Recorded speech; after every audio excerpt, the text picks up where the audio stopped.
لیکن میں تھک جاتی ہوں. روز ہمارا 16-18 گھنٹے کام ہوتا ہے, تھانے بھی جاتے ہیں, جیلوں میں بھی جاتے ہیں, اسمبلی میں بھی آتے ہیں, اپنے حلقے میں بھی آتے ہیں. تو ناؤ اٹ از ٹائم کہ اب وہ جو ٹکٹ ہولڈرز ہیں جو بے شک اسمبلیوں میں نہ بیٹھے ہوں, ان کو ہم نے کام دینے, کیونکہ یہ کام اور ہو نہیں سکتا. ٹھیک ہے, ٹھیک ہے. لیکن اب یہ جو مذاکرات کے حوالے سے بات ہے, ہم نے دیکھا کہ پاکستان تحریک انصاف نے سب سے پہلے مذاکراتی کمیٹی تشکیل دی تھی, اور آپ نے واضح طور پر کہا تھا کہ ہماری کمیٹی موجود ہے, اگر حکومت رابطہ کرنا چاہتی ہے تو کرے. حکومت نے بھی مذاکراتی کمیٹی تشکیل دی, لیکن جو ڈیڈ لائن آپ نے دی اس ڈیڈ لائن سے پہلے ہی مذاکرات کیوں ختم کیے گئے شاندانہ صاحبہ؟ شکریہ نادر. دیکھیے 2-3 باتیں, یہ آپ نے بھی سوشل میڈیا پہ دیکھا ہوگا, میں نے بھی دیکھا ہوگا, سب لوگ کہتے تھے کہ خان صاحب کی گردن میں سریا ہے, پتہ نہیں اپنے آپ کو کیا مہاتما سمجھتے ہیں, which he is, I'm sorry, it's my private opinion. اور یہ پاکستان کی وسیع تر مفاد میں کیوں مذاکرات نہیں کرتا, کیوں ڈیل نہیں کرتا؟ خان صاحب نے 100 دفعہ بول دیا, نہ اور کسی کو ڈیل ملنی ہے اور نہ میں نے کرنی ہے, جو کرنا کر لو. اور آپ دیکھ لیں کہ دھڑا دھڑ خان پہ کیسز بنائے گئے, ان کو سزائیں دی گئیں, ان کی بیوی جیل گئی, ان کی بہنیں جیل گئی, ان کے نیفیو جیل میں بیٹھے ہوئے ہیں, ان کے ورکرز کے ساتھ جو کیا, بے حرمتی, بے عزتی, ٹارچر, وہ تو ہم سب دیکھ ہی رہے ہیں. اب بات یہاں پر آ گئی کہ جب خان صاحب فائنلی کہیں کہ ٹھیک ہے آپ نے جو کرنے کر لو, لیکن مذاکرات میں خان صاحب نے 2 پوائنٹ ایجنڈا رکھا. اپنی آزادی کی بات, انہوں نے کہا کہ میں انشاءاللہ جب بھی آؤں گا جیل سے باہر باعزت بری ہو کے آؤں گا, جو بھی ان کے کیسز ہوں گے ہی ول فائٹ. لیکن 2 شرائط, جو ہمارے بے گناہ بچے بچیاں, ہمارے بزرگ, چاہے وہ 2 سال پرانے ہیں, چاہے ابھی ہیں, چاہے وہ 9 مئی کے ہیں, 26 نومبر کے یا 4 اکتوبر کے, ان کو رہا کیا جائے. جو بے گناہ ہے, ہم بھیک نہیں مانگتے ہیں, جو گناہ کرتا ہے بے شک اس کو سزا ملے. بٹ پاکستان میں تو یہ آئرنی ہے کہ جو گناہ کرتا ہے اس کو پریزیڈنٹ اور پرائم منسٹر بنا دیتے ہیں, جو بے گناہ ہوتا ہے وہ جیل چلا جاتا ہے.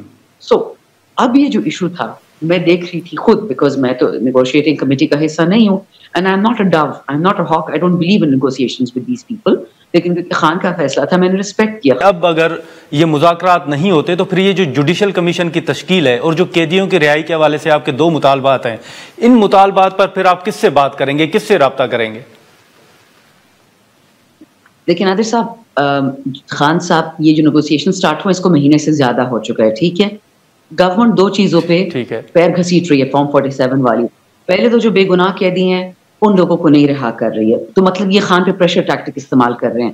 اور اللہ بھلا کرے, سارے پاکستان میں ہمارے اس وقت جیل میں قیدی ہیں, یہ بے گناہ لوگ ہیں, اور وہ ہر دفعہ اپنی فیملی کو یہی میسج بھجواتے ہیں. مجھے کتنے خاندانوں نے کہا, میرے حلقے کے, کہ ہمارے بچوں نے کہا کہ خان تک میسج پہنچ جائے کہ آپ نے ہماری وجہ سے کمپرومائز نہیں کرنا, آپ ڈٹے رہے ہیں, آپ نے ڈیل نہیں کرنا.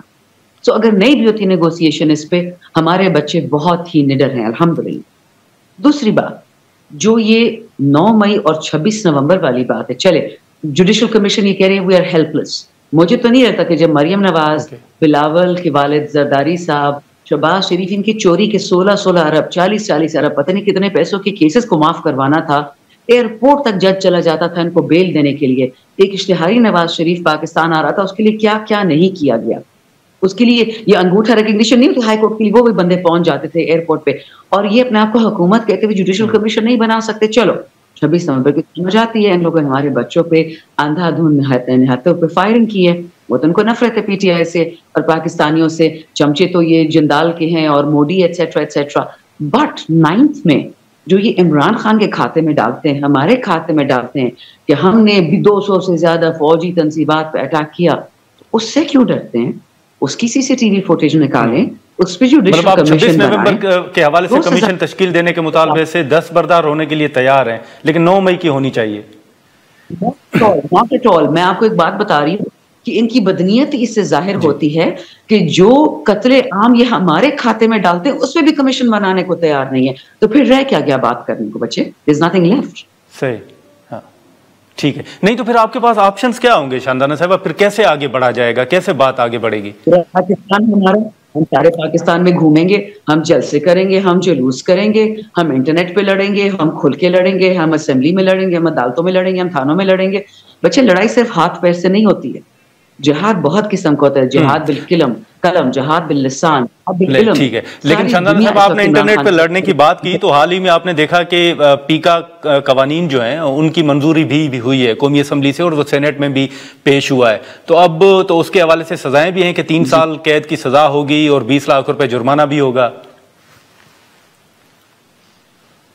دیکھیں جرمانے کے پیسے تو میرے پاس نہیں ہیں, اور بولنا یہ میرا بند نہیں کر سکتے, وہ مجھے اسلام نے, قانون نے, آئین نے اجازت دی ہے. ان کی جو سچ ان کو جس موقع پہ پسند آتا ہے اس سچ کو یہ, چاہے وہ جھوٹ ہو چاہے وہ کفر, اس کو یہ بیچتے. معذرت کے ساتھ میں تلخ باتیں کر رہی ہوں, بٹ یہ میرا ایکسپیرینس ان لوگ کے ساتھ ہے 8 سالوں کا. کسی کو خرید لو, نہیں جی خریدا تو نہیں تھا, وہ تو فلور کراسنگ اس نے کی ہے. کسی کو نہ خریدو, نہیں جی وہ تو غدار ہے.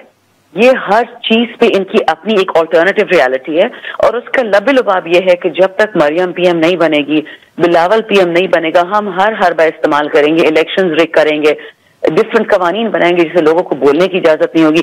آج تو بولنا کا بند کرے, کل تو ہمارا جینا حرام کر دیں گے کہ سانس لینے کی اجازت بھی ان سے لینے پڑے گی.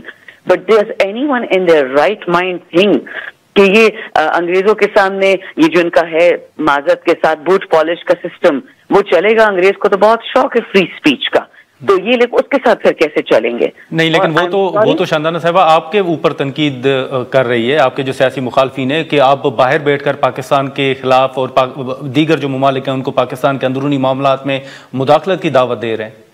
معذرت کے ساتھ نادر صاحب, خان صاحب ان کے بارے میں بات کی تھی تو ان پڑھ ہیں, اور اوپر سے کوئی پڑھنے لکھنے کا شوق بھی نہیں ہے کہ انسان سیکھ لے, سیلف ایجوکیشن کرے. Internet is global. جی, باہر بیٹھ کے, میں تو باہر نہیں بیٹھی ہوں, میں تو پھینٹی یہاں لگاتی ہوں. شہریار افریدی ادھر ہی بیٹھا ہوا ہے, شیر افضل مروت ادھر ہی بیٹھا ہوا ہے, علی محمد ادھر ہی بیٹھا ہوا ہے, عاطف خان ادھر ہی بیٹھا ہوا ہے, شبیر قریشی ادھر ہی بیٹھا ہوا ہے. ہمارے سارے تگڑے Pakistani M N As, M P As, بچڑ صاحب, ہزار لوگ میں, عالیہ حمزہ, سنم جاوید, ختیجہ شاہ, میں آپ کو کون کون بتاؤں. ہم باہر بیٹھے ہوئے ہیں, ہم تو جیلیں کھا رہے ہیں, بولنے کا حق تو ہمیں ہے. اور یاد رکھیں یہ فارم 47 کی گورنمنٹ ہے, take everything with pinch of salt, because ان کا زمین اور آسمان اوپر نیچے ہو جاتا ہے. کل تک کہتے تھے کہ جی پاکستان امریکا کے وینٹیلیٹر پہ, اور عمران خان نے امریکا کو ناراض کر دیا ہے, بائیڈن کا بھی نہیں بولا.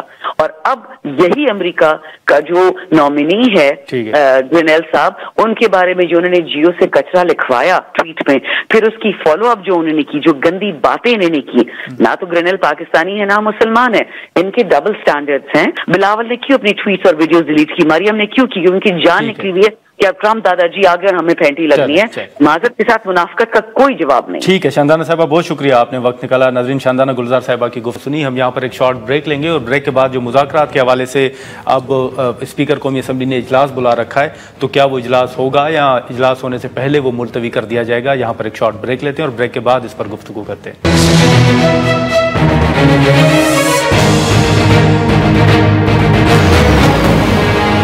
دوبارہ خوش آمدید. ناظرین, پاکستان تحریک انصاف کا مذاکرات کے حوالے سے موقف تو آپ کے سامنے ہے, لیکن اب اسپیکر قومی اسمبلی نے 28 جنوری کو جو اجلاس طلب کر رکھا ہے, اس حوالے سے ہم گفتگو کریں گے. حکومتی مذاکراتی کمیٹی کے رکن ہیں اعجاز الحق صاحب.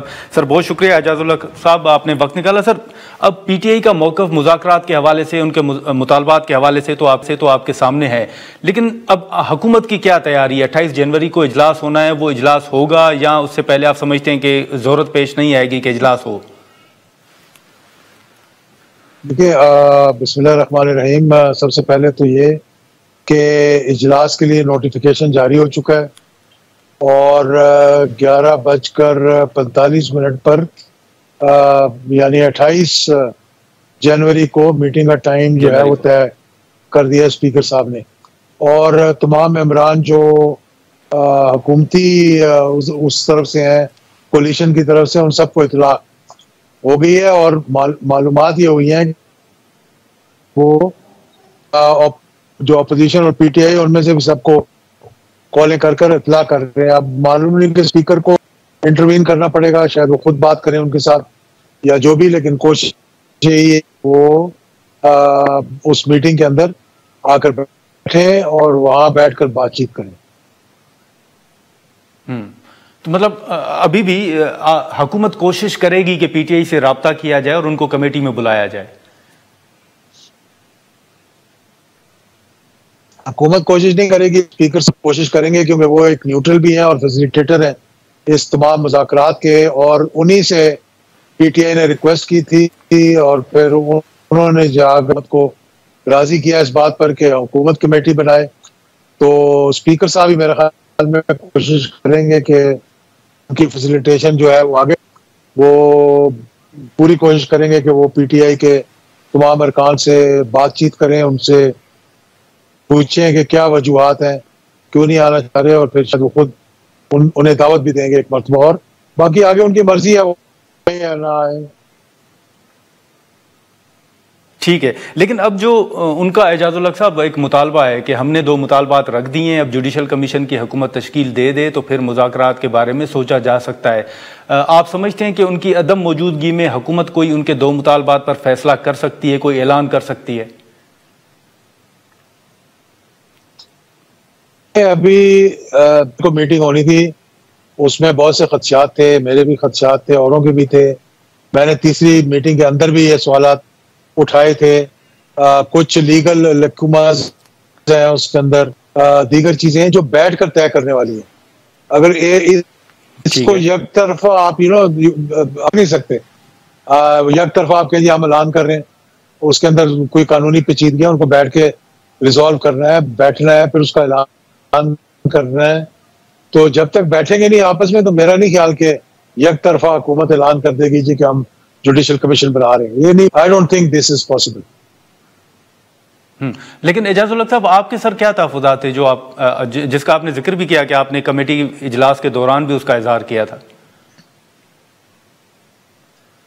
میرے تحفظات تھے جس کا میں نے ذکر کیا، جس پہ بہت سے ٹرولنگ بھی کی انہوں نے اور ناراض بھی ہوئے. یہ نہیں پتا کہ ان کا ہمدرد کون ہے اور کون ان کے فائدے کی بات کر رہا ہے، کون ان کے نقصان کی بات کر رہا ہے. میں نے یہ کہا تھا کہ پہلی بات تو یہ کہ آپ نے کہا کہ یہاں پر حکومت بیٹھ کر طے کرے گی کہ کون سے 3 ججز ہونے چاہیے، یعنی سینئر موسٹ یا چیف جسٹس اور 2 جج ہونے چاہیے. آپ لوگ ڈکٹیٹ نہیں کر سکتے چیف جسٹس کو. ہو سکتا ہے کہ اس میں کی اور اپوزیشن کی ایک کمیٹی بنا کر، یعنی یہ میں اپنی طرف سے بتا رہا ہوں آپ کو جو میری سوچ ہے. جی، آپ کو چیف جسٹس کے پاس پڑتا جی کہ یہ ہمارا خیال ہے، آپ بتائیں کہ کیا خیال ہے اس کے بارے میں. میرا خیال ہے کہ آپ چیف جسٹس کو ڈکٹیٹ نہیں کر سکتے، لکھ کے نہیں دے سکتے کہ جی فلاں فلاں فلاں جج جو ہے اس کو آپ کمیشن کا سربراہ بنائیں کہ وہ اس کو فوری طور پر وہ ریجیکٹ کر دیں گے. دوسری یہ تھی کہ جو کیسز سب جوڈس ہیں ان کے اوپر ایک اور کمیشن بن سکتا ہے کہ نہیں بن سکتا، کیونکہ 9 مئی یہ تو تقریباً کنکلوڈ ہی ہو چکے ہیں، اور جو 26 اکتوبر کے ہیں ان پہ بھی 17 لوگوں کے خلاف کیس چل رہا ہے. تو یہ چیزیں جو بیٹھ کے ڈسکس کریں کہ بھئی کیا راستہ کیسے نکال سکتے ہیں. آئے ہم کمیشن بناتے ہیں، لیکن سر کل کا تو اعجاز الحق صاحب آخری دن ہے نا، 28 جنوری کو تو اجلاس ہونا ہے کمیٹی کا. تو وہ جو سب کمیٹی بنی تھی یا جو ان مطالبات پر اپنا جواب تیار کر لیا ہے سر؟ نہیں، کیسے کرتے ہم جب انہوں نے انکار ہی کر دیا جمعے سے پہلے کہ جی ہم نے نہیں آنا کمیٹی کے اندر، تو پھر وہ میٹنگ ہی کینسل ہو گئی تھی، پھر ہم نے وہ میٹنگ بلائی نہیں. ٹھیک ہے، تو مطلب ابھی وہ جواب تیار نہیں ہوا، اور 28 جنوری کو اگر وہ آتے بھی ہیں تو مشاورت ہوگی، کوئی اس میں حکومت کی جانب سے جواب پیش نہیں کیا جانا. دیکھیں اگر آج بھی وہ کہہ دیں جی کہ ہم آ رہے ہیں تو کل کا دن ہے جہاں پر بیٹھ کر اس کے باوجود منڈے بھی ہے تو سب بیٹھ کر اس پہ مشاورت کر سکتے ہیں. لیکن اگر وہ بتائیں گے نہیں، اچھا کہہ نہیں رہے، تو پھر تو مطلب ہمارے بھی جانے کا بس بنتا ہے ہم جائیں. ٹھیک ہے، لیکن اعجاز الحق صاحب جو اس وقت پاکستان تحریک انصاف نے جیسے سب سے پہلے انہوں نے کمیٹی تشکیل دی تھی، مذاکرات کے حوالے سے ایک اشارہ دیا یا انہوں نے کہا کہ حکومت ہماری کمیٹی موجود ہے، حکومت رابطہ کرے، پھر اچانک ان کی جانب سے مذاکرات سے انکار کی وجہ آپ کو کیا سمجھ آ رہی ہے؟ دیکھیں انہوں نے جب کمیٹی بنائی تھی نا تو انہوں نے اسپیکر سے ریکویسٹ کہ ہم نے کمیٹی بنا دی، اب آپ کی بھی کمیٹی ہونی چاہیے. جو میری معلومات ہیں اس میں تھوڑی بہت غلط بھی ہوں میں. پھر اسپیکر نے انسسٹ کیا، گورنمنٹ کے ساتھ میٹنگ کی، انہوں نے کہا کہ یہ بہت اچھا اسٹیپ فارورڈ، تو کمیٹی ہونی چاہیے. پھر حکومت نے بھی کمیٹی کا اعلان کر دیا. تو جب یہ بن گئی کمیٹی تو اتنی اسٹبرنس کس چیز کی مجھے سمجھ نہیں آ رہی کہ بھائی 2 دن انتظار کیے بغیر ہم نے 2 میٹنگز پہلے کی اور تیسری میٹنگ میں حتمی اس کو جو ہے شکل دینی تھی. اس کے بعد حکومت سے ارکان نے جا کے حکومت کے ساتھ بیٹھ کر مشاورت کرنی تھی، پھر واپس آ کے 28 تاریخ کو ان کے سامنے رکھتے اپنا جو خط لکھا تھا اور پھر اس پہ بیٹھ کر بات چیت کرتے. اگر ہماری طرف سے کچھ نقطہ اٹھایا جاتا تو وہ اس پہ اس کو رد کر سکتے تھے. اگر وہ کہتے نہیں آپ یہ کر سکتے ہیں، کہتے جی قانونی طور پہ یہ پاسبل ہے تو ہم بھی بات کر سکتے ہیں. ہو سکتا ہے کہ مشترکہ طور پر نہیں، لیکن لائے عمل بن جاتا اور ہم آگے کی ہاں نہیں لیکن اعجاز الحق صاحب جیسے آپ نے ذکر کیا سر کہ انہوں نے کمیٹی بنائی, اسپیکر سے رابطہ کیا اور انہوں نے بھی کمیٹی بنا دی, تو آپ کو پھر اب کہیں آپ کا تجربہ کیا کہتا ہے, کہیں ایسا تو محسوس نہیں ہو رہا حکومتی مذاکراتی کمیٹی کو کہ اب پی ٹی آئی کے اسٹیبلشمنٹ کے ساتھ شاید رابطے بحال ہو گئے, اسی وجہ سے وہ سیاسی جماعتوں کے ساتھ نہیں بیٹھنا چاہتے؟ میں تو کہتا ہوں اللہ کرے کہ ان کے رابطے بحال ہو جائیں تو کوئی مسئلے کا حل نکلے. اگر رابطے بحال بھی ہوں گے تو یہ دیکھیں نا, مارشل لا تو نہیں ہے ملک کے اندر کہ آپ ان کے ساتھ بیٹھ کے مذاکرات کریں گے, نہ وہ ان مذاکرات کے اندر آ کے بیٹھ سکتے ہیں. بیک ڈور رابطے اگر ہوں گے تو وہ وہی کردار ادا کریں گے جو اسپیکر کر رہے ہیں, بھائی ہاں آپ بیٹھ جائیں, آپس میں بیٹھ جائیں, آپس میں بیٹھ کر معاملات کو طے کر لیں, تھوڑا بہت فلیکسیبلٹی آپ دکھا دیں, تھوڑی وہ دکھا دیں گے, آپ آگے کی طرف چلیں. فیصلہ جو بھی ہونا ہے وہ مذاکراتی ٹیبل کے اوپر ہونا ہے, چاہے بیک ڈور کسی کے ساتھ بھی رابطے ہوں. اگر ٹرمپ بھی کہے گا نا جی کہ کچھ کریں, ایسے ایک ایگزامپل دے رہا ہوں جی, میں کہہ رہا ہوں اگر ٹرمپ بھی کہے گا نا کہ کوئی مذاکرات کو آگے لے کر چلے, تب بھی یہ مذاکراتی کمیٹی کے ذریعے جائے گا وہ. اچھا چلیں اعجاز الحق صاحب بہت شکریہ سر, آپ نے وقت نکالا. ناظرین اعجاز الحق صاحب کی گفتگو آپ نے سنی اور انہوں نے بڑی اہم بات کی کہ ابھی بھی اسپیکر قومی اسمبلی سردار ایاز صادق صاحب کی جانب سے جو حکومت کی طرف سے وہ رابطہ کیا جائے گا پاکستان تحریک انصاف کے ساتھ, کیونکہ وہ اس میں اہم کردار ادا کر رہے ہیں, انہی کی قیادت میں یہ جو مذاکرات ہیں وہ ہو رہے ہیں. تو اب بھی آخری مرتبہ پھر پی ٹی آئی کے ساتھ رابطہ کر کے ان کو 28 جنوری کو ہونے والے اجلاس میں شرکت کی دعوت دی جائے گی. پھر اس کے بعد دیکھا جائے گا کہ پی ٹی آئی اسپیکر کی بات مانتی ہے یا نہیں. ہم یہاں پر ایک شارٹ بریک لیتے ہیں اور بریک کے بعد جو دیگر ایشوز ہیں ان پر گفتگو کرتے ہیں.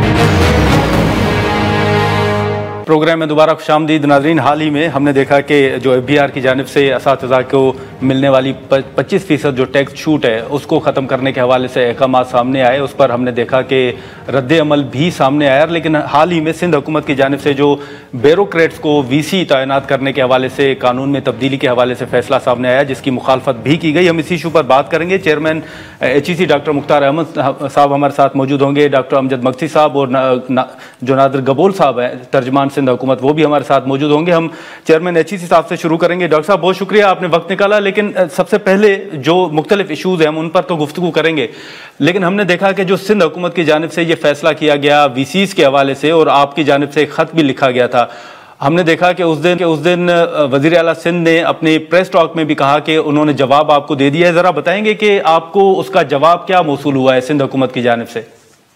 بسم اللہ الرحمن الرحیم. جی وہ میرا خیال ہے کل ہمارے آفس کو ایک لیٹر آیا ہے, میں نے ابھی نہیں دیکھا. انشاءاللہ کل منڈے کو آفس میں جا کے چیف منسٹر صاحب کے ساتھ ہماری کمیونیکیشن ہوتی رہتی ہے.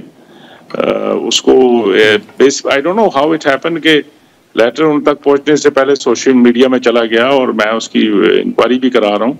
دس از ویری انفارچونیٹ. وہ ایک پروفیشنل چیف منسٹر صاحب کو ایک لیٹر ہم نے لکھا تھا, کیونکہ اس میں جو ایشوز تھے بیسیکلی اس کے لیے ہمیں نیشنل لیول کی پالیسی کے اوپر چیزیں کرنی تھی. تو اس وجہ سے میں نے کچھ چند چیزیں گزارشات کی تھی اور وہ ایک مس مینج ہو گیا, کسی طرح پتہ نہیں کس نے اس کو آؤٹ کر دیا اور اس کی وجہ سے کچھ ایسی سچویشن بن گئی. ایسی کوئی بات نہیں ہے. وہ آپ کیا سمجھتے ہیں سر, وہ آپ کے آفس کی طرف سے لیک ہوا ہے یا سندھ حکومت کی طرف سے آپ سمجھتے ہیں کہ لیک ہوا ہے؟ نہیں, میرا نہیں خیال ہے کوئی اس طرح کی چیز ہے. یہ ایک پروفیشنل, ہمارے روزانہ سینکڑوں کی تعداد میں لیٹر ہمارے جاتے ہیں, مختلف گورنمنٹ کی جو پوزیشنز ہیں ان کے ساتھ کمیونیکیشن ہوتی ہے.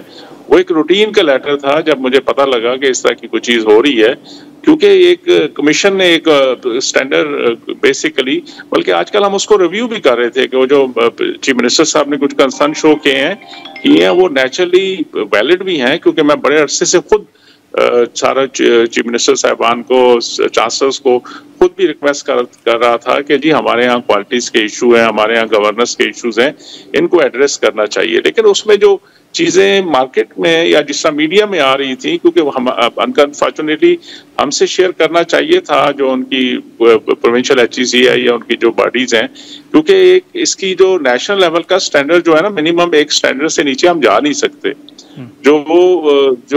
نہیں سوری آپ کی بات کاٹ رہا ہوں، لیکن آپ سمجھتے ہیں کہ اب سی ایم صاحب کے موقف کے بعد ایچ ای سی جو ہے وہ اپنے فیصلے پر ریویو کر رہی ہے، آپ سمجھتے ہیں کہ سی ایم صاحب کا موقف درست ہے؟ اس میں ریویو کا مسئلہ نہیں ہے.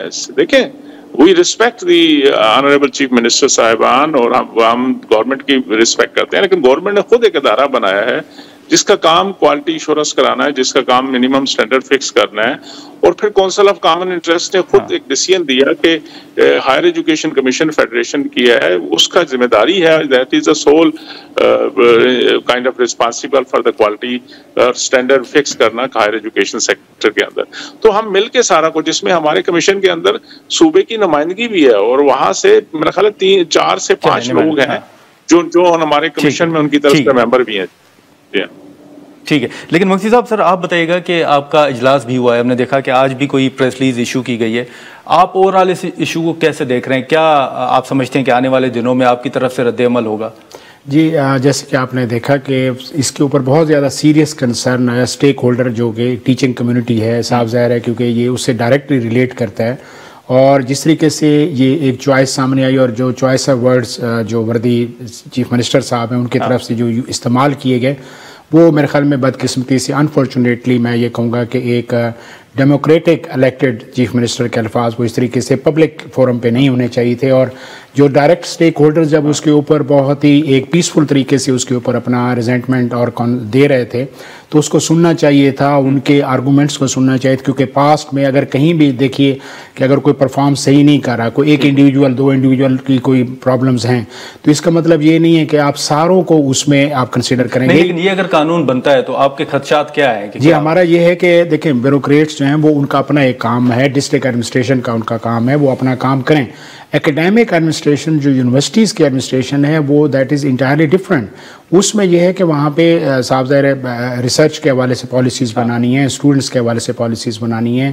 یونیورسٹیز ہمیشہ all over the world in کا یہ سب سے بڑا ہال مارک یہ ہے کہ وہ اٹانومی ان کے ساتھ کرتی ہیں، اور وہاں پہ جو ریسرچ کلچر ہے، جو آپس میں تھاٹ کریشن ہے، جو کریٹیکل تھنکنگ کا جو پروسیس ہے، وہ تب عمل میں آ سکتا ہے جب آپ وہاں پہ ایک ایکیڈیمک انوائرمنٹ فریڈم کے ساتھ دیتے ہیں. اور جب آپ بیوروکریٹک کنٹرول کے ساتھ جائیں گے تو گورنمنٹ کا ڈائریکٹ کنٹرول اس میں اس طریقے سے آ جائے گا جیسے آپ نے ماضی میں دیکھا کہ اسکولس ایڈمنسٹریشن آپ کے سامنے وہ ڈائریکٹلی ایڈمنسٹریشن گورنمنٹ کے بہت سخت اندر کنٹرول رہی ہے، لیکن اس کا آپ رزلٹ دیکھ لیں.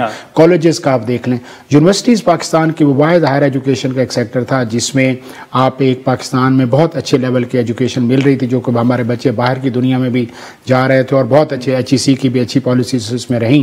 لیکن اگر آپ ڈائریکٹلی بیوروکریٹس کے ذریعے اس کو کنٹرول کریں گے تو کنسرن یہی پایا جاتا ہے، اور بہت سیریس کہ اگر انہوں نے اسی بیوروکریٹک مائنڈ سیٹ کے ساتھ، مطلب ہم بیوروکریٹس کو اپریشیٹ کرتے ہیں، بہت اچھا کام، لیکن ہر بندے کا اپنا کام ہوگا. میں یہاں پہ ایک اور بات کرنا چاہوں گا کہ کیا کہیں پہ سول ایڈمنسٹریشن جو وزیر اعلیٰ سندھ صاحب کی اگر فیل ہو جائے، اور اگر وہاں پہ ہو کہ اس کی جگہ پہ دوسرے اداروں کو موقع دیا جائے، تو کیا سی ایم صاحب اپنی کسی بھی ڈسٹرکٹ ایڈمنسٹریشن یا ڈی سی کے فیلئر کو موقع دیں گے کہ وہاں پہ کسی اور ادارے کے افسر کو لگا دیا جائے؟ میرا یہی سوال ہے. ٹھیک ہے، لیکن غبول صاحب آپ نے سر گفتگو سنی، آپ کیا سمجھتے ہیں کہ سندھ حکومت کو کیوں یہ ضرورت پیش آئی کہ یہ قانون جو ہے اس میں تبدیلی کی جائے؟ ایچ ای سی کے تحفظات آپ کے سامنے، جو کنسرن یا جو باقی لوگ ہیں ان کے تحفظات آپ کے سامنے، سندھ میں جو احتجاج ہو رہا ہے وہ آپ کے سامنے.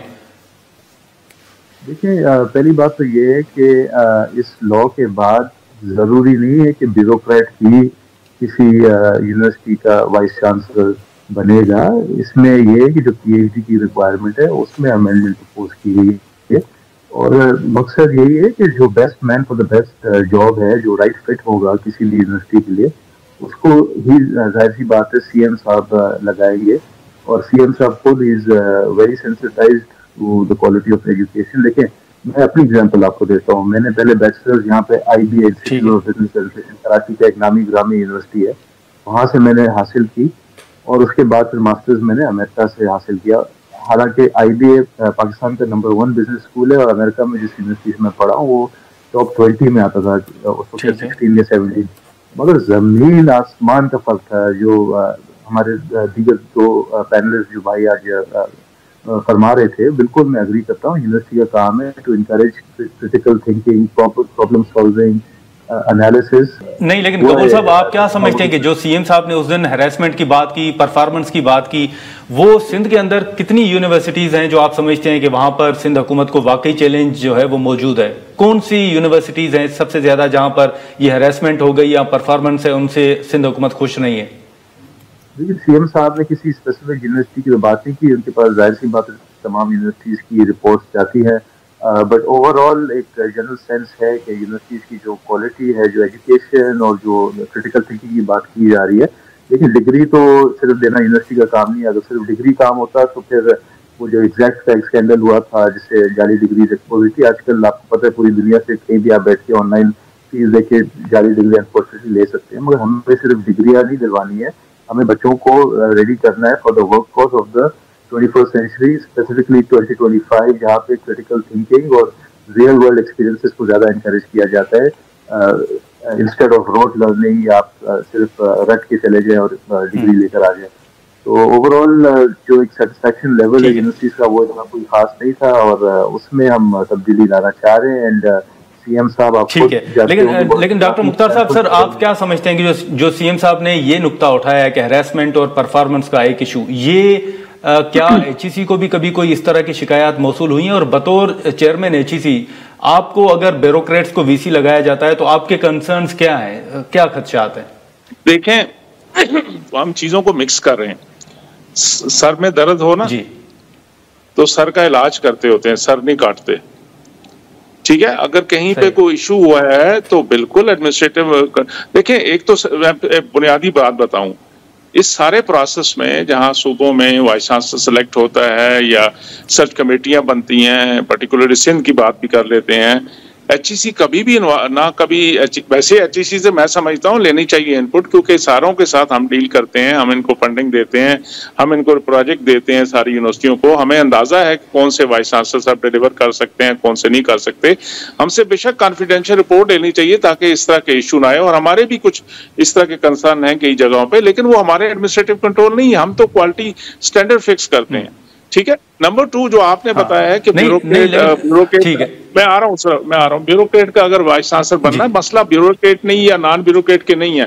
دنیا بھی وائس چانسلر بنتے ہیں, باہر سے لوگوں کو اٹھاتے ہیں, لیکن کبھی بھی ایڈمنسٹریٹو اس طرح کے لوگ انوالو نہیں ہوئے.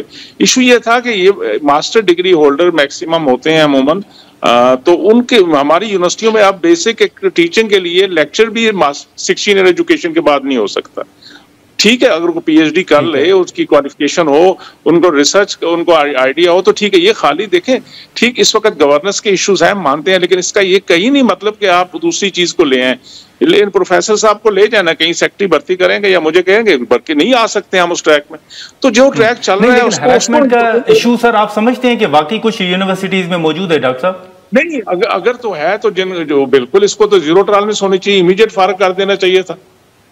تو یہ تو دیکھنا چاہیے نا کہ سسٹم میں کہیں نہ کہیں فلاح ہے, اس کو ٹھیک کرنا چاہیے, سرچ کمیٹی میکنزم کو بہتر کرنا چاہیے, اس کے پروسیس کو امپروو کرنا چاہیے, لیکن بالکل ایک نئی چیز شروع کرنے سے آپ سمجھتے ہیں کہ کوئی حکومت نے جو احتجاج جاری ہے کوئی آپ سے رابطہ کیا ہو, اور آگے کی اسٹریٹجی پھر آپ کی کیا ہوگی اگر صورتحال یہی رہتی ہے؟ تو میں یہ سمجھتا ہوں ابھی تک حکومت نے کوئی رابطہ نہیں کیا, کیونکہ وہ ابھی تک بھی جس طرح منسٹر صاحب کا بھی آپ دیکھ رہے تھے سٹانس, وہ ابھی تک اسی اس پہ ہیں. اور وہ جیسے چیئرمین صاحب بھی فرما رہے تھے کہ اگر کہیں پہ پرابلم ہوتا ہے تو اس پرابلم کو وہاں ایڈریس کیا جاتا ہے, نہ کہ اوور آل ریویمپنگ ہوتی ہے. مثال اگر میں وہی بات کروں, ڈسٹرکٹ ایڈمنسٹریشن میں اگر ایک سیکٹری اگر پرفارم نہیں کر رہا تو آپ کسی ہائر بینکر کو اٹھا کے تو سیکٹری فائنانس لگائیں گے, یا سیکٹری آپ ایجوکیشن لگائیں گے, یا سیکٹری ہیلتھ لگا دیں گے بہت ٹاپ کسی میڈیکل پروفیشنل کو. بات یہ ہوتی ہے کہ جو جس طرح فرما رہے تھے کہ وہاں پہ اگر آپ نے پی ایچ ڈیز کو ہائر کرنا ہے فار ٹیچنگ پروفیشن, اور ان کے اوپر آپ ایک نان پی ایچ ڈی کو جب لے کے جاتے ہیں تو وہ بہت ساری ایسی چیزیں ہوتی ہیں جو کمپرومائز ہوتی ہیں, اور اسی کے اوپر یہی آج دیکھیں 1 ہفتے سے زیادہ یونیورسٹیز بند ہیں, کیونکہ بہت سیریس کنسرن آ رہا ہے وہاں پہ اسٹوڈنٹس کا. کل پریس کانفرنس بھی ہے, کیونکہ اس کے اوپر ہمارا یہی ہے کہ اور وہی والی بات ہے کہ اسٹیک ہولڈرز کو اعتماد میں لیے بغیر جب آپ پالیسیز بناتے ہیں تو یہ بہت ان ڈیموکریٹک نہیں. لیکن اگر صورتحال یہی رہتی ہے تو پھر آپ کی اسٹریٹجی کیا ہوگی؟ آپ کو یہی لگتا ہے ہم کہ اس کو ریزسٹ کریں گے. جی بالکل, اگر وہ نہیں بھی دکھاتے تو ہمارا اس کے اوپر پورا, کیونکہ قومی ادارے ہیں, یونیورسٹیز کسی کے وہ ذاتی اس میں ہم نے صاحب یہاں پہ سرو کرنا ہے, اور اگر یہ بیوروکریٹک کنٹرول کے ذریعے اگر اس طریقے سے حکومت کنٹرول کرنا چاہتی ہے بیسکلی, اور وہ بھی سندھ جیسی پیپلز پارٹی کی حکومت اگر یہ والے ایکشن نیشنلائز کیا 1970s میں, اس کا آپ آفٹر ایفیکٹس دیکھیں کہ کس طریقے سے پھر خود ریورس کرنا پڑا. تو کبھی بھی ڈائریکٹ کنٹرول جو خاص کر وہ یونیورسٹیز کو جس طریقے سے یہ کنٹرول میں لانا چاہتے ہیں, یہ بہت انفارچونیٹ ہے, اور ہماری اسٹریٹجی رہے گی, ہم ریزسٹ کریں گے اس کو. ٹھیک ہے. لیکن گبل صاحب, اب سندھ کے حوالے سے آپ کے سامنے ہے کہ کئی سوالات جو ہیں وہ اٹھائے جاتے ہیں. آج بھی ایک تاجر کی جو ویڈیو ہے وہ آپ کے سامنے ہے کہ وہ احسن اقبال صاحب سے جو مکالمہ کر رہے ہیں کہ آپ مراد علی شاہ صاحب آپ رکھیں اور مریم نواز صاحبہ جو ہے وہ کچھ عرصے کے لیے ہمیں دے دیں. تو یہ اس طرح کی تنقید میں اضافہ آپ کی نزدیکی وجوہات کیا ہو سکتی ہے؟ کوئی انڈیویجول کیس ہے. میں خود کراچی میں رہتا ہوں اور نسلوں سے رہ رہا ہوں, اور بزنس کمیونٹی کے ساتھ میرا بڑا اٹھنا بیٹھنا ہے, تاجروں کے ساتھ میرا بڑا اٹھنا بیٹھنا ہے. میں خود ایک بزنس مین بھی ہوں سیاستدان کے ساتھ ساتھ. تو اوور آل جو ایک بزنس انوائرمنٹ ہے اس کو انکریج کیا ہے مراد علی شاہ صاحب کی ایڈمنسٹریشن نے اور پیپلز پارٹی کی سندھ گورنمنٹ نے. یہ کوئی انڈیویجول کیس ہے, اور اوبیسلی یہ آج کل کے مس انفارمیشن کا جو دور ہے اس میں پروپیگنڈا کریٹ کرنے کا سب سے آسان طریقہ یہی کہ اس طرح کا ایک جعلی سا ایک فالس ویڈیو بنا کے یا ایک. ٹھیک ہے, لیکن چلیں سر اس سے ہٹ کے گبول صاحب, سندھ کے اندر جو اس وقت احتجاج ہے تدریسی, جی, تو اس حوالے سے آپ پھر کیا کوئی اپروچ کریں گے؟ جو لوگ احتجاج کر رہے ہیں ان کے ساتھ کوئی بات چیت ہوگی؟ کوئی سندھ حکومت لچک دکھائے گی یا نہیں؟ دیکھیے, میری وہی گزارش ہے کہ تمام یہاں پہ جو ٹریڈ باڈیز ہیں, چاہے Korangi association of trade industry ہوا یا FPCCI ہوا یا دیگر یہاں پہ بہت سارے تنظیمیں ہیں تاجروں کی, وہ ریگولرلی ان کانٹیکٹ رہتی ہے ڈائریکٹلی یا تو CM صاحب کے ساتھ یا منسٹر صاحبان کے ساتھ, کیبنٹ کے ممبرس کے ساتھ. میرا خود بہت ان کے ساتھ ریگولر رابطہ رہتا ہے. تو ایسی کوئی ماس یہاں پہ کوئی احتجاج وغیرہ نہیں ہے. یہ آئی تھنک خود ہی ایک اسٹیجڈ ہے, بیکاز ہم لوگ سندھ میں ڈیمانڈ کر رہے ہیں کہ وفاق جو ایک پلان کر رہی ہے, ایک سازش کر رہی ہے کنالز کے اوپر, تو آئی تھنک اس کو کاؤنٹر کرنے کے لیے, مس انفارمیشن پھیلانے کے لیے ایک پراپر ایجنڈا کریٹ کیا جا رہا ہے. اس طرح کا کوئی ایشو نہیں ہے سندھ کے اندر, اللہ کا شکر ہے. جو بزنس کمیونٹی ہے وہ ایک دفعہ نہیں, وہ تو کہہ رہے ہیں سندھ میں ایسا کوئی ایشو نہیں ہے, تو کینالز کے ایشو کو ڈائیورٹ کرنے کی وہ کورنگی کی بات کر, وہ میرے خیال میں آپ نے جو بزنس مین والی بات کی ہے وہ اس کے ساتھ ریلیٹ کر رہے تھے. لیکن اب جو کل آپ کی پریس کانفرنس ہے, کیا یہ سندھ کی حد تک یہ احتجاج رہے گا یا آپ سمجھتے ہیں کہ اوورآل یہ اس کے بعد اب بڑھے گا؟ کیونکہ ہم صاحب ظاہر ہے کیونکہ ہم یہ ٹیچنگ کمیونٹی کے ساتھ ہیں, اور یہ کیونکہ یونیورسٹیز اوورآل میں نے جیسے بتایا کہ نیشنل وہاں پہ دوسرے صوبوں کے بچے بھی ہوتے ہیں, تو یہ definitely it will cross across Sindh now. چلیں ٹھیک ہے. مکسی صاحب بہت شکریہ, گبول صاحب آپ کا بہت شکریہ, مختار صاحب آپ کا بہت شکریہ. ناظرین, گفتگو آپ نے سنی. اب دیکھیں کہ سندھ کے حوالے سے خاص طور پر جو جواب HEC کو موصول ہوا ہے اس کے بعد کیا ڈیولپمنٹ جو ہے وہ سامنے آتی ہے. ہم یہاں پر ایک شارٹ بریک لیتے ہیں, اور بریک کے بعد جو کلائمیٹ چینج کے حوالے سے ایشوز سامنے آ رہے ہیں اس پر گفتگو کریں گے.